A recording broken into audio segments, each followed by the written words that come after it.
வேத பகுதி ஹல்லேலூயா 64ஆம் சங்கீதம்.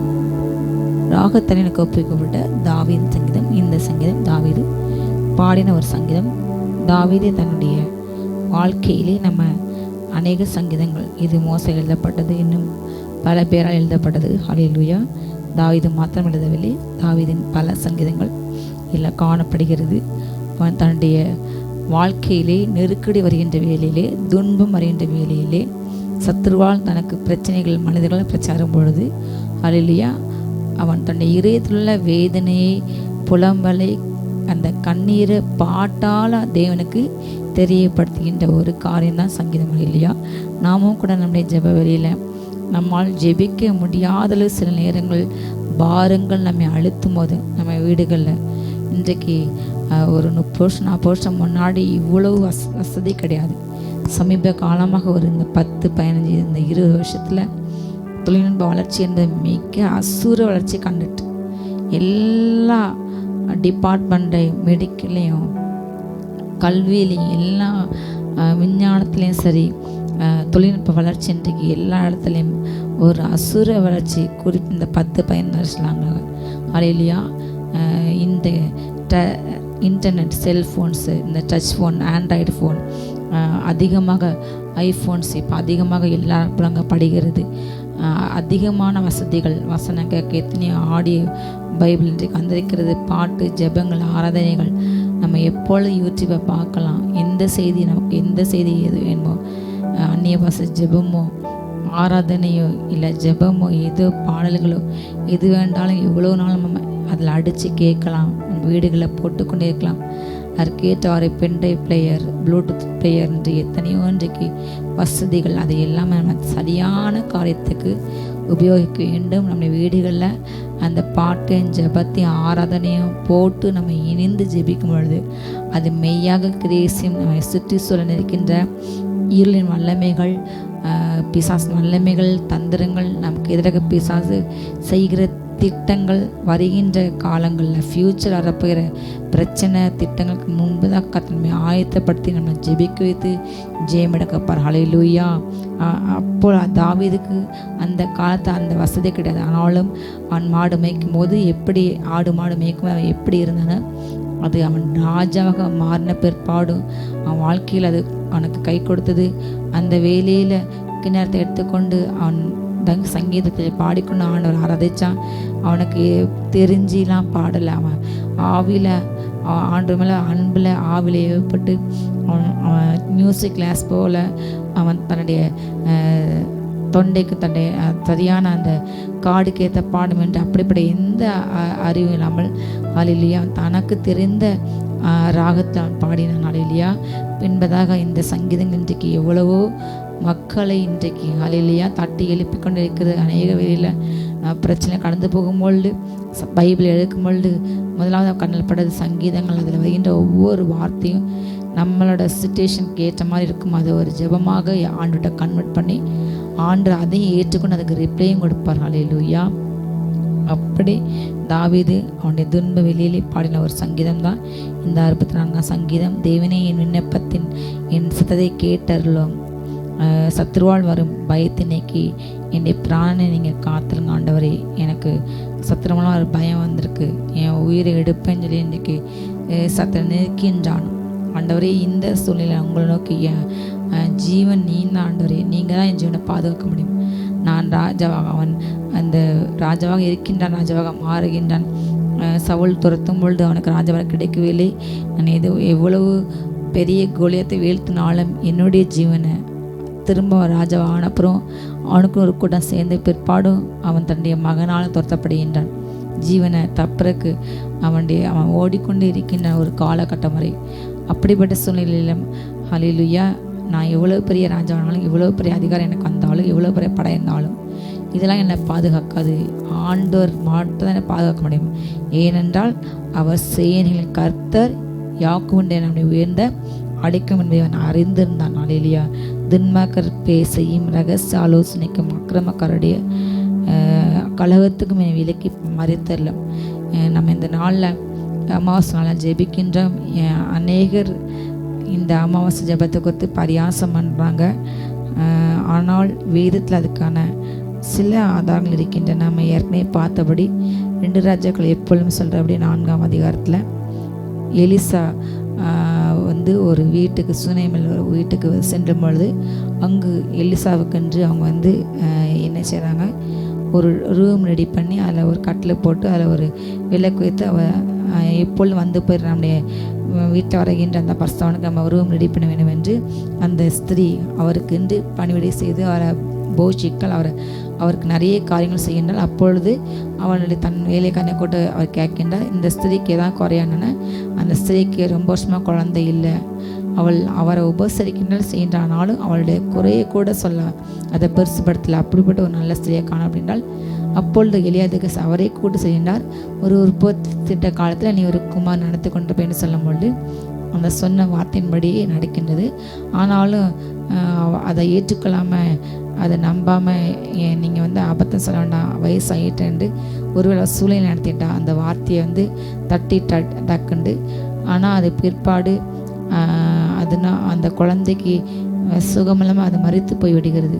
உடனே அவளுக்கு நம்ம அந்த வார்த்தையை தட்டினால் நமக்கு நடத்துது என்று அவள் அந்த பிள்ளை இறந்தது அவளுடைய மடியில் அந்த கூட உள்ளவங்களுக்கு வெளிப்படத்தில் கணவன்கிட்ட சொல்லலை, யார்ட்டையும் சொல்லாமல் உடனடியாக தீர்க்கதரிசியை பார்க்க அவள் செல்கின்றாள்.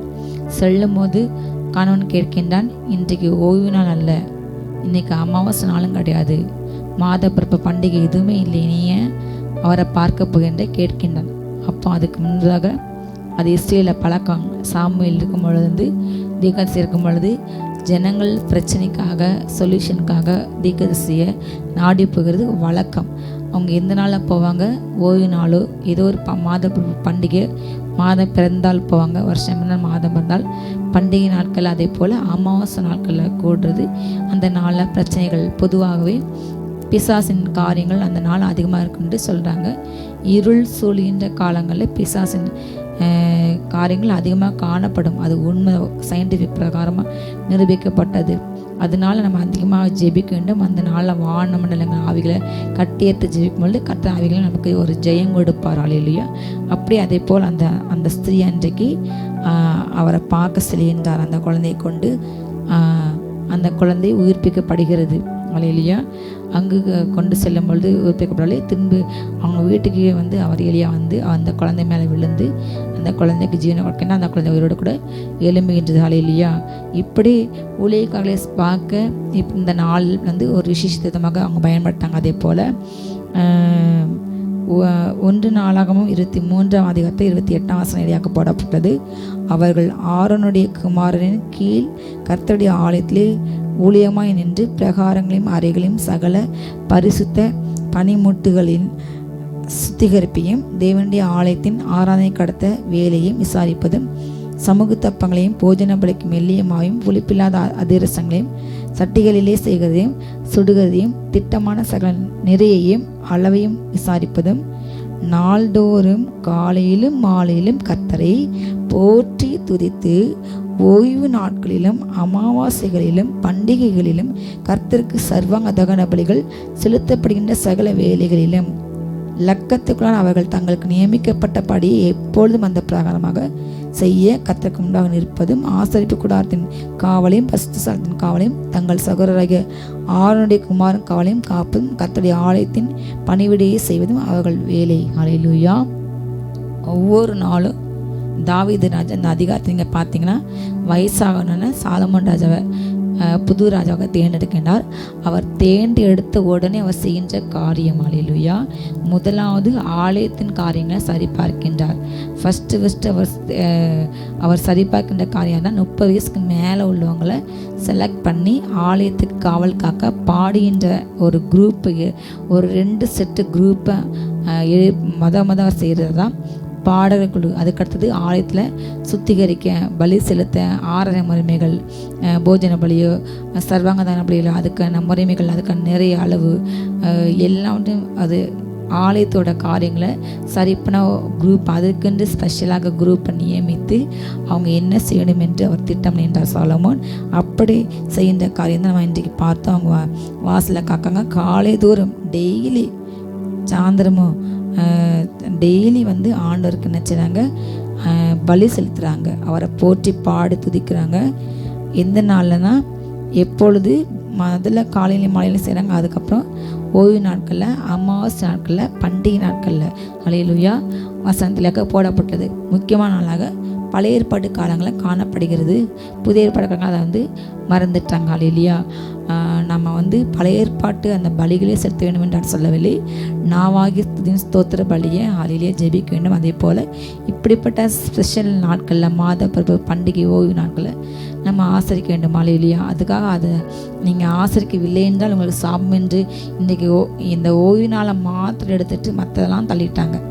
ஓய்வு நாளுக்கு ஆலயத்துக்கு செல்ல வேண்டால் சாபம், நீங்கள் இறந்துருவீங்க, ஹாஸ்பிட்டலில் அட்மிட் ஆகிடுவீங்க, உங்களுக்கு அப்படியே எப்படி என்று சபிக்கிறாங்க. இன்றைக்கு பரிசுத்த பலிபீடத்தில் நின்று ஜனங்களை ஆசீர்வதிக்க வேண்டும், வார்த்தைக்கு நிலைக்கு திருப்ப வேண்டும், எச்சரிக்க வேண்டும், பரலோகத்துக்கு நிலைக்கு திருப்ப வேண்டும்.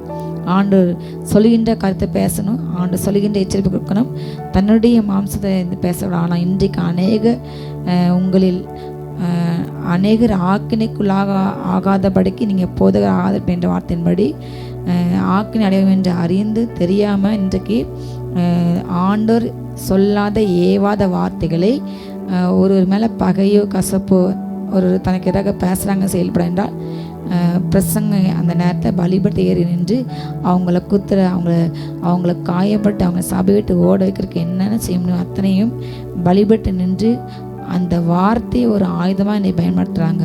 கண்டிப்பாக அதுக்கேற்ற ஆக்கணி அவளுக்கு கிடைக்கும். அல்லேலூயா.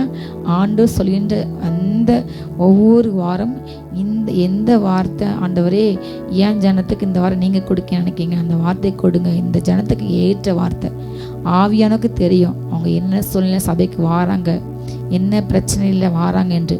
அப்போ ஆண்டவர் கேட்கும்போது அந்த ஜனத்துக்கு ஏற்ற வார்த்தை கற்றுக் கொடுப்பார். இன்றைக்கி அப்படி இல்லாமல் ஹல்லேலூயா நிறைய இப்படிப்பட்ட செய்கிறாங்க. பழைய ஏற்பாடு வந்து முடிஞ்சிட்டு அதில் உள்ள காரியம் கிடையாது என்று அதில் தேவையானதை எடுக்கிறாங்க, தேவையில்லாத விட்டுறாங்க, வாக்குத்தத்தையும் எடுக்கிறாங்க. அதே போல் இந்த ஓய்வு நாளையும் எடுத்து வச்சுறாங்க. ஓய்வு நாள் எவ்வளோ முக்கியம், அதே போல் மாத பிறப்புலையும் பண்டிகை நாட்களையும் அமாவாசை நாட்களையும் ஜெபிக்க வேண்டும், ஆண்டுக்கு தருவாங்க தகவலையோ செலுத்த வேண்டும். அல்லேலூயா. அதே போல் இந்த நாள் நம்ம அதிகமாக ஜெபிக்கின்றோம். பிசாசன கிரியைகள் இப்படி நமக்கு எதிராக தாவீது சொல்கின்றார், சத்ருவால் ஒரு பயம் எனக்கு வந்திருக்குது. அதே போல் துன்மார்க்கு என்ன செய்கிறாங்களா, ரகசிய ஆலோசனை பண்ணுறாங்க, அக்கிரமக்காரர்கள் கலகம் பண்ணுறாங்க. நமக்கு அகெயின்ஸ்டாக பிசாசு, நம்முடைய தேசத்துக்கு அகெயின்ஸ்டாக, நம்ம வாழ்க்கையில் நம்ம பிள்ளைங்களுக்கு அகெயின்ஸ்டாக நம்ம ஒரு பிளான் பண்ணுவோம், ஆனால் பிசாசு ஒரு பிளான் பண்ணுவோம் நம்ம வாழ்க்கைக்கு அகெயின்ஸ்டாக. இந்த மாதிரி நமக்கு அகெயின்ஸ்டாக நம்மளை பராமரிக்கணும், நம்மளை அழிக்கணும் என்று பிசாசன்னு சில மனிதர்களை ஏவி விட்டு என்ன செய்வானா அவங்கள கலங்கமன வைத்து கொண்டிருப்பான். ரகசிய ஆலோசனைகள் அதை இனம் கொண்டு ஜெபிக்க வேண்டும். ஹல்லேலூயா. இப்படிப்பட்ட நாட்களில் அந்த ஆவிகளை கடந்து ஜெபிக்கும் பொழுது அப்படிப்பட்ட காரியத்தில் நமக்கு ஜெயம் உண்டாகி நமக்கு வழிகள் கிடைக்கும், நம்முடைய தடைகள் மாறும். ஹல்லேலூயா. நம்ம அப்படிப்பட்ட ரகசிய ஆலோசனைக்கு பாதுகாக்கப்படும், அந்த கலகத்துக்கு பாதுகாக்கப்படுவோம். அவர்கள் எப்படி இருக்காங்களோ தங்கள் நாவை பட்டயத்தை போல ஒரு வாள் மாதிரி கூர்மையாக்கி அதை வந்து மறைவான இடத்துலேருந்து டைரெக்டாக செய்ய மாட்டாங்க, இன்டைரக்டாக என்ன செய்வாங்க, எங்கேயாச்சும் மறைந்துன்னு தாக்குவாங்க. உத்தமம் மேல் எய்யும் பொருட்டு கசப்பான வார்த்தைகளே தங்கள் அம்புகளை நாணேற்றுகிறார்கள். சற்றும் பயமின்றி சடிதியில் நினைச்சிடறாங்க, அவன் மேல் எறிகின்றார்கள். இன்றைக்கு பிசாசு ஒரு மனிதனை நேரடியாக மோத அவன் பயந்து போய், நான் சொல்லுவேன் இன்றைக்கு அநேகர் இப்படி ஒரு மனிதனையோ ஒரு மனுஷியோ பொறாமை கொண்டு இவங்க நம்மளோட பெருசாகாங்க, இவங்களை அழிக்கணும், இவங்களை எதிர்க்க முடியல என்று அவங்க பயந்து போய் கோழைத்தனமாக மறைந்திருந்து முதுகு பின்னால் எங்கேயோ அவங்களுக்கு தெரியாமல் மந்திரம் செய்து பில்லிசனம் செய்து அவங்க சில மந்திரங்களை பிடித்துக்கொண்டு சில பூஜை சிங்களை பிடிச்சி வச்சுக்கிட்டு அவங்க கையில் பணம் இருக்குது, வல்லமை இருக்குது, படம் இருக்குது, நான் என்ன செய்வேன் இப்படிப்பட்ட பொல்லா காரியத்தில் அதுக்கர்த்தம் சொல்லி சொல்லுது. அவர்கள் பொல்லாத காரியங்களிலே தங்களை என்ன பண்ணுறாங்களா உறுதிப்படுத்தி கொண்டு ஸ்ட்ராங் ஆக்குறாங்க. கெட்ட காரியத்தில் மறைவான கண்ணிகளை வைக்கன்னு சொன்னாங்க, ஆலோசனை பண்ணி அதை வந்து யார் பார்ப்பா அவைகளை காண்பன் யார்னு என்று சொல்கிறாங்க. அவங்க இருக்கிற இடம் மறைவு, அவங்க மறைஞ்சிருந்து டைரெக்டாக அட்டாக் பண்ணுறவங்க நம்ம ஈஸியாக எதிர்த்துடலாம். ஆனால் எங்கிருந்து கொண்டோ ஹல்லேலூயா தாவீது இதை நல்லா அறிந்து வைத்துனால் அவர் சொல்லுவார், நீர் என்னுடைய கோட்டை, என் கேடகம். அப்பா, நான் உங்கள் இந்த சிறுகுகளுடைய நிலையில் நான் இருக்கேன் ராஜா. என் பக்கத்தை எத்தனை வேணாலும் என்னை ஒன்றும் அணுக முடியாது. பகல்லேருந்து திடீர்னு அம்பு எங்கேருந்தோ வரும், திடீர்னு யாரோ பேசுவாங்க, யாரோ குத்துவாங்க, யாரோ நம்மளை மன அடி உண்டு பண்ணுவாங்க. அந்த பகலில் பார்க்க அம்புகள், வார்த்தை அம்பு, காயப்பட்ட வார்த்தை, பிசாசு. நல்லா நீங்கள் உங்கள் ஆவிக்கிற வாழ்க்கையில் நீங்கள் ஆண்டு கூட எவ்வளோ மெச்சூராக இருக்கீங்களோ என்பதை எப்படி அறியலாம் என்றால், பிறர் இந்த தூஷிக்கிற ஆபாசமாக பேசின்றவர்கள்லாம் கண்டிப்பாக பிசாசால் ஏவப்பட்டு அவங்க தேவனுக்கென்று வாழ்கின்ற பிள்ளைங்களை காயப்படுத்துவாங்க. எல்லா இடங்களையும் நம்ம ஈஸியாக இனம் கண்டு கொள்ளலாம். ஹல்லேலூயா. இயேசு நாமத்தால் இவனுக்குள் இவர்களுக்குள் கிரேஸ் ஆவி நான் கட்டுகிறேன், இந்த நாவை நான் கட்டுறேன்னு சொல்லி அதை நீங்கள் அழிக்க வேண்டும். ஆண்டு சொன்னார், சிங்கத்தின் மேலும் பாம்பின் மேலும் நீ நடந்து பாலு சிங்கத்தையும் வலு சர்ப்பத்தையும் அழைத்துப்படாது. ஹல்லேலூயா. சிங்கனா கடிச்சு கொதரும், பாம்பு கொத்தும். இந்த பாம்பு மாதிரி அவங்க நாவின் கீழே பாம்போட விஷம் இருக்குது. அவங்க நாவை வாள் மாதிரி ஷார்ப்பாச்சு பிறர் காயப்படுவாங்க என்று அறிந்தும் காயப்படுத்துவாங்க. அவங்களுடைய வேலை பிசாசு மற்றவங்களை காயப்படுத்த வேண்டும் என்று அவங்க மூலமாக கிரியை செய்வான். நாம் ஆவியில் நிறைஞ்சி அதை அறிந்து நாம் ஜெபிக்கும் பொழுது அப்படிப்பட்ட ஆவியின் மேல் நமக்கு ஜெயம் கொடுப்பார். அந்த வார்த்தையை, அந்த கிரியைகள் நம்ம வாழ்க்கையில் கிரியை செய்யாது, உங்கள் பிள்ளைங்க வாழ்க்கை கிரியை செய்யாது. இல்லை என்றால் இப்படிப்பட்ட காயங்கள் வேலை பார்க்க இடங்களில், சொசைட்டியில், நம்ம கூட ஃபங்க்ஷனில் இந்த சர்ப்பத்தை நாம் பிடிச்சவங்க இப்படி இருப்பாங்க. நம்ம ஆவிக்கு வாழ்க்கையில் வளர வளர இந்த யாருக்குள்ளே என்ன ஆவி, ஏசபேல் ஆவி, ஆகாப் ஆவி, சர்ப்பத்த ஆவி ஆண்டு சொல்லிக் கொடுப்பா. எங்கள் வாழ்க்கையில், தனிப்பட்ட வாழ்க்கையில் இப்படி நிறைய ஆண்டு காமிச்சு அப்படிப்பட்ட நபரோடு கூட ஐக்கியம் கொள்ளாதவாறு நம்ம அப்படி தனியாக ஒதுக்கி வச்சுறார். ஹல்லேலூயா. ஒரு காலகட்டத்தில் நம்ம எவ்வளோ ஆவிக்கிற வாழ்க்கையை வளர்ந்தோம் என்பது ஆண்டு யாருக்கிட்டையுமே சிரமம். எப்பொழுதும் அவர் பார்த்து அமர்ந்து அவரோடு கூட ஜெபிக்க வரவாட தனியாக நம்மளை அப்படிப்பட்ட நம்ம கணவன் மனைவி தான் நம்ம சேர்த்து மற்ற யார் நம்ம கூட அணுகாததை கற்று பாதுகாத்துக்கலாம். ஹல்லேலூயா. நீங்கள் என் கூட இருக்கணும், என்னோட ஐக்கியங்களோட பேசிகிட்டே இருங்க, ஜெபிச்சுட்டே இருங்க, நான் உங்களோட வராட்டே இருங்க என்று என்னோடு கூட இருங்கள் என்று அப்படிப்பட்ட பொல்லாத மனிதர்களை நம்முடைய வாழ்க்கையிலேருந்து கற்று அகற்றி விடுவார். ஹல்லேலூயா. கற்று விளக்குவார். நீங்கள் ஆவியிலிருந்து ஜெபிக்கும் பொழுது இனம் கொண்டு ஜெபிக்க வேண்டும். அந்த பொல்லாத மனிதருடைய அந்த காரியங்களை கற்று அறிந்து ஜெயிக்க வைப்பார். அந்த மனிதர்கள் என்ன செய்கிறாங்க, நியாயக்கேடான காரியங்களை ஆராய்ந்து தேடுறாங்க, தந்திரமாக யோசனைக்காங்களாம். அவங்க யோசனை நிறைவேறும்படியாக அவங்க அதை எஃபர்ட் போடுறாங்க. அவர்களில் ஒவ்வொருடைய உட்கருத்தும், ஒவ்வொருத்தருடைய உட்கருத்தும் ஆழம். அவங்க கெட்ட காரியங்களை ஸ்ட்ராங்காக்குறாங்க, அதை செய்யறதுக்கு இன்னும் அதை எஃபர்ட் போடுறாங்க. ஆனாலும் தேவன் அவர்கள் மேல் அம்புகளை எய்வார். ஹல்லேலூயா. சடுதியாக அவர்கள் காயப்படுவாங்க. நீங்கள் ஆண்டுக்குள்ள உங்களை திடப்படுத்தி பலப்படுத்தி, கர்த்தரினுடைய சகாயர், கர்த்தரின் கோட்டை, எந்த ஆயுதங்களும் எனக்கு எதிராக வந்த ஆயுதங்கள் வாய்க்காது, என் பிள்ளைங்க வாழ்க்கை கிரியை செய்யாது, எந்த துன்மாக்குடைய ரகசிய ஆலோசனையும், எந்த கலாக்குடைய வார்த்தைகள் என்னை காயப்பட்டாது. இது பிசாசோட வார்த்தை, நான் காயப்பட மாட்டேன். ஹல்லேலூயா. நான் மனுஷர் பாயில் அர்த்தமாக இருந்தாலும் எந்தேன்னு கருத்தில் ராஜமடி. ஹல்லேலூயா. கர்த்தர் பாரு, நான் கனம் பெற்றவன். ஹல்லேலூயா. அவர் என்னை நேசிக்கின்றார். ஹல்லேலூயா. கர்த்தர் என்னை மலைகளை நொறுக்க என்னை அவர் உருவாக்கியுள்ளார். குண்டுகளை பதறு மாதிரி, தூசி மாதிரி பறக்க எவ்வளோ பெரிய மழையும் என்னுடைய வார்த்தையால், என் வாயின்னு புறப்படுகின்ற என் வார்த்தையால், ஹல்லேலூயா, அது ஒன்றும் இல்லாமல் போயிடும். சொல்லுங்க. ஹல்லேலூயா. கர்த்தர் உங்களை சம்மட்டி போன்று வைத்து நொறுக்குவார் அந்த ஜாதிகளை. அப்படியே வார்த்தை அக்னியாய் புறப்பட்டு உங்கள் வாயில் மூலம் செல்லும். அந்த ஜனங்கள் விறகாக எரிச்சு போடுவார். அவ்வளோ வார்த்தை இருக்குது. எரேமியா அதிக புஸ்தகத்தில் எரேமியா அதிக சொல்லும் போது பேல் தேல் முகங்குப்புற விழுந்து செத்தான். ஹல்லேலூயா. அப்படிப்பட்ட அதிகாரம் நமக்கு உண்டு. நீங்கள் அதிகாரத்தோடு நீங்கள் விசுவாச வார்த்தைகளை பேசும் பொழுது அந்த சத்தின் வல்லமையில் எரிக்கப்பட்டுப்படும், செயலற்று போகும். உங்கள் வாயின் வார்த்தையில் விசுவாசமாக, அதிகாரமாக ஆண்டோர் இந்த பூமியில் வாழ்ந்த நாட்களில் அவர் என்ன செஞ்சாரா, அதிகாரமுடையராக போதித்தார். இன்னும் அதிகாரத்தினால அதிகாரமோட பிசாசாட்டினார். எல்லாரும் ஆச்சரியப்பட்டாங்க. இவன் ஒரு தச்சனுடைய பையன் தானே, இவனுக்கு எப்படிப்பட்ட அதிகாரம் எங்கே இருந்தது? ஹல்லேலூயா. உண்மையான ஆவிக்குரிய பிள்ளைங்க பிசாசை பார்த்து அதிகாரமாக பேசுவாங்க. அவங்களுக்குள்ள பாவம் இல்லை, பயம் இல்லை என்றால். ஹல்லேலூயா. கர்த்தர் நமக்கு பயந்த ஆவி கொடுக்கல, தெளிந்த புத்தி, தெளிவான என்ன செய்ய வேண்டும் என்று நமக்கு தெரியும். அவர் மேலே உள்ள அன்பு நம்மளை ஸ்ட்ராங்காக்கும். அவர் கொடுக்கின்ற அந்த பலன் நம்மளை ஸ்ட்ராங்காக்கும். அந்த பலனால் நான் இந்த பிசாசை ஜெயிக்க பண்ணான்.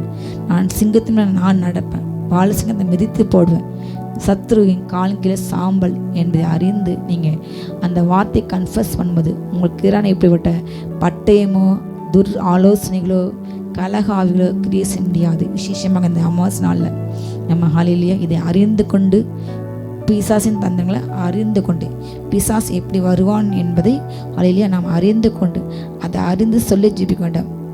அநியாயமாக நடக்கிறாங்களா, அக்கிரமாக பேசுகிறாங்களா, பெருமையாக பேசுகிறாங்களா, சுயநீதி, நான் கண்டிப்பாக அவங்களுக்கு இந்த அவிதம் கிரியை செய்யும். அதை அறிந்து அதை முறிக்க வேண்டும். ஹல்லேலூயா.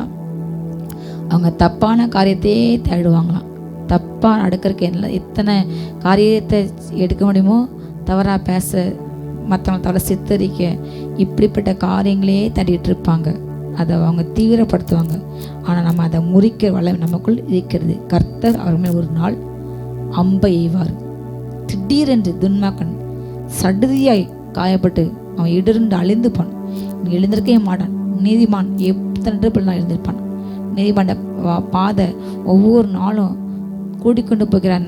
நடுப்பகல் வரைக்கும் கூட்டிக்கொண்டு போகிற சூரிய பிரகாசம் வரைக்கும். காலையில் 6 மணிக்கு லைட்டாக வெயிலாம், 7 மணிக்கு அதோட கூட, 8 மணிக்கு அதோட, 9, 10 மணி ஆக நேரம் ஆக சுருண்டிய வெயில் அந்த பிரகாசம் கூடிக்கொண்டு இருப்போம். அதே போல் ஒவ்வொரு நாளும் நம்ம மகிமை மேல் மகிமை அடைவோம், பலத்தின் பலம் அடைவோம். ஹல்லேலூயா. சீயோனிலே காணப்படுவோம். ஹல்லேலூயா. அவங்க என்ன செய்வாங்க? அவர்கள் தள்ளப்பட்டு கீழே விழும்படி அவர்கள் நாவுகளே அவருக்கு எதிராக கிரியை செய்யும். அவங்க பேசுகிற வார்த்தையின்படி கர்த்தர்களை நியாயந்திருப்பார். அவங்க விழுந்து போங்க. அவங்கள பார்க்குறவங்க எல்லாம் ஓடிடுவாங்க. இவங்க இப்படி செய்தார்கள், பேசுகிறாங்க, அதனால் ஆண்டு இவங்களை அடித்தார், இவங்களுக்கு சாபம் வந்தது, தேவன் அவங்க மேலே அம்பை எய்தார் என்று ஹல்லேலூயா. அநேகர் கண்களுக்கான துன்மாக்க அடிப்பார். நடக்க போகுது. தேசத்தில் எப்படிப்பட்ட நிறைய கலகம் பண்ணுறாங்க, நிறைய நீதிமன்றங்களை பேசுகிறாங்க, செய்கிறாங்க, தப்பாக பிரச்சனை பண்ணுறாங்க, குழப்பத்தை விளைவிக்காங்க, தூரம் ஆலோசனை பண்ணுறாங்க, கலகம் பண்ணுறாங்க. அவங்க நாவலாக அப்படியே ஒரு வாள் மாதிரி மரத்தவங்களை காயப்படுத்த இப்படிப்பட்ட காரியங்களே ஒரு கூட்டம் செஞ்சு கொண்டே இருக்கிறது. ஆண்டு பார்த்துருக்கார். திடீர்னு அவங்க அங்கே போய் அம்பு எய்வார். சடுதி அவங்க எல்லாம் போவாங்க. ஹல்லேலூயா. ஆனால் நாம் என்ன செய்ய வேண்டும்? ஹல்லேலூயா. கடைசி வசனம் சொல்லி நான் முடிக்க விரும்புகிறேன். எல்லா மனுஷரும் பயந்து தேவனுடைய செயலை அறிவித்து அவர் கிரியை உணர்ந்து கொள்ளார்கள். நீதிமான் கர்த்தருக்குள் மகிழ்ந்து அவரை நம்புவான். செம்மையான இதயமுள்ளவர்கள் யாரும் மேன்மை பாராட்டுவாங்க. எல்லா மனுஷரும் அந்த துன்மார்க்க நடக்கிற காரியத்தை பார்க்கும்போது பயந்து, பூமியிலே மெய்யவர்த்தர் இருக்கிறார், அவர் தான் கர்த்தர், அவர் தான் கடவுள், அவர் மாத்திரம் உண்டு என்று அறிந்து பயப்படுவாங்க. அதே போல் நாம் என்ன செய்யணும்? நாம் சந்தோஷமாக பாடிக்கொண்டு துதித்து கொண்டு ஹல்லேலூயா கர்த்தருக்குள் மேன்மைப்படணும். என் கர்த்தர் செய்தார், என் கர்த்தர் சத்தம் மிதித்தார், நான் ஜெயம் பெற்றேன், கர்த்தரால் நான் மேனடைந்தேன் என்று நீங்கள் பாடி துதிக்க வேண்டும். ஹல்லேலூயா. இந்த நாள் துக்கப்பட்ட நாள் கிடையாது, விசாரப்பட்ட நாள் கிடையாது. கர்த்தருக்குள் மகிழ்ச்சியாக இருப்பேன். உங்களுடைய பலன் சொல்லுங்கள், கர்த்தருக்குள் நான் மகிழ்ச்சியாக இருப்பேன். மகிழ்ச்சியோடு ஆண்ட துதிங்க. கர்த்தர் எல்லா காரியங்களும் செய்வார். பிசாச தந்தங்களை அறிந்து அதை மேற்கொண்டு ஆவில் நிறைஞ்சி அந்நிய பாஷையில் ஜெபிக்கும் மாத்திரம்தான் இந்த காரியம் நமக்கு வெளிப்படும். அதை அறிந்து அதை கற்றுக்கொண்டு அன்று நான் அதை வளர எனக்கு கிருபை தாங்க, ஞானம் கூட தாங்க, அபிஷேகம் தாங்க, ஞாபகம் தாங்க என்று நீங்கள் ஜெபிங்க. கர்த்தர் பலப்பட்டார். ஹல்லேலூயா. God bless you.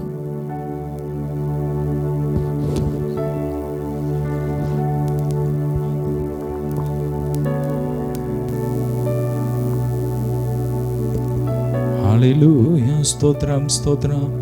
ஆமென். அப்பா பிதாவே உம்மை துதிக்கிறோம். ஸ்தோத்திரம் ஸ்தோத்திரம் ஸ்தோத்திரம் ஸ்தோத்திரம். Thank you Jesus. அப்பா இந்த நாளிலும் அப்பா அந்த வார்த்தை கேட்ட ஒவ்வொருவரையும் ஆசீர்வதிங்கப்பா. இந்த நாளிலும் அமாவாசை நாளிலும் அப்பா வேதத்தில் போட்டிருக்கபடி அமாவாசை நாட்களில் ஜனங்கள் தேவனுக்கு பலி செலுத்தினார்கள் என்ற போல நாங்களும் இந்த நாளிலும் உம்மை துதித்திருக்கிறோம், ஆராதித்திருக்கிறோம். துதித்து ஆராதித்து உம்மை உயர்த்தி உம்மை சந்தோஷப்படுத்தின உம்முடைய பிள்ளைகள் ஒவ்வொருவரையும் ஆசீர்வதிங்கப்பா. நிறைவான நன்மையினால் நிரப்புங்க. எதிரான எல்லா சத்ருவின் கிரியைகள் திட்டங்கள் வேரோடு அடியட்டும். சத்துருக்கள் சடுதியாய் காயப்பட்டு போகட்டும். ரீபாலா துராபாரா ஷபாரபா. மகிமை இறங்கட்டும், மகிமை இறங்கட்டும், மகிமை இறங்கட்டும். நாங்கள் கர்த்தருக்குள் மகிழ்ந்து களிக்கோர ஒவ்வொருவரையும் சந்தோஷத்தினால் நிரப்புங்க. ஒவ்வொரு எல்லையிலையும் ஆனந்த தைலத்தினால் நிரப்புங்க. ஆசீர்வாதத்தினால் நிரப்புங்க. உடைய சமூகத்தின் நன்மையினால், ஆசீர்வாதத்தினால், கம்பீரத்தினால் நிரப்புங்க. எல்லா மகிமை மக்கே செலுத்துகிறோம் இயேசுவின் மூலம் பிதாவே, ஆமீன். ஹல்லேலூயா. God bless you all.